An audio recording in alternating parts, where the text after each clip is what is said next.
Ever wonder how Einstein's brilliance connects to, like, personal growth and spirituality? He's not the most obvious link. Not at all.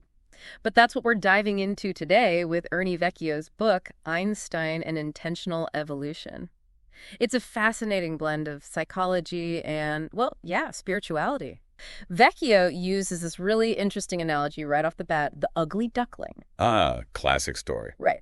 But he uses it to talk about our potential for transformation. Like, we all start as this awkward duckling, unsure of ourselves, kind of stumbling through life. And we have this image of ourselves, this belief that we're limited, just like the duckling felt like it didn't belong. Exactly. But then, through life experiences, challenges, we start to shed those limiting beliefs and embrace our true selves, just like that duckling transforming into a swan. So how does this all tie into the ego? Well, Vecchio argues that the ego loves to keep us stuck in that ugly duckling phase. It thrives on fear, self-doubt, all those negative thoughts that hold us back from our potential. The duckling struggles, those mirror the suffering our ego often creates. So we're battling our own minds. We have this inner critic saying we're not good enough. Yeah, and Vecchio says recognizing the ego's game is the first step to breaking free.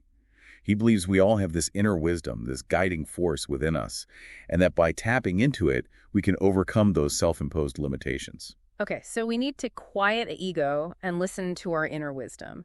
But where does Einstein come in? How does physics connect to all of this? Right, so this is where Vecchio gets really interesting.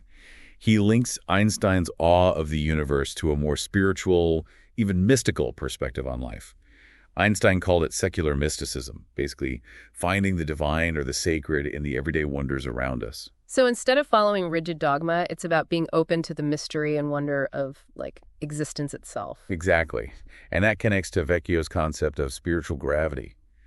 He suggests that we can actually reduce our suffering by balancing the ego with the heart's guidance. So it's about leading with empathy and compassion, quieting that ego down a bit. Yeah, because when we act from the heart, it weakens the ego's hold over us. So it's not about getting rid of the ego entirely, but rather finding a balance, prioritizing the heart's wisdom. Right. Now, Vecchio also introduces this idea of the humane spectrum. What's that all about? Think of it like a spectrum of human behavior, a range, if you will.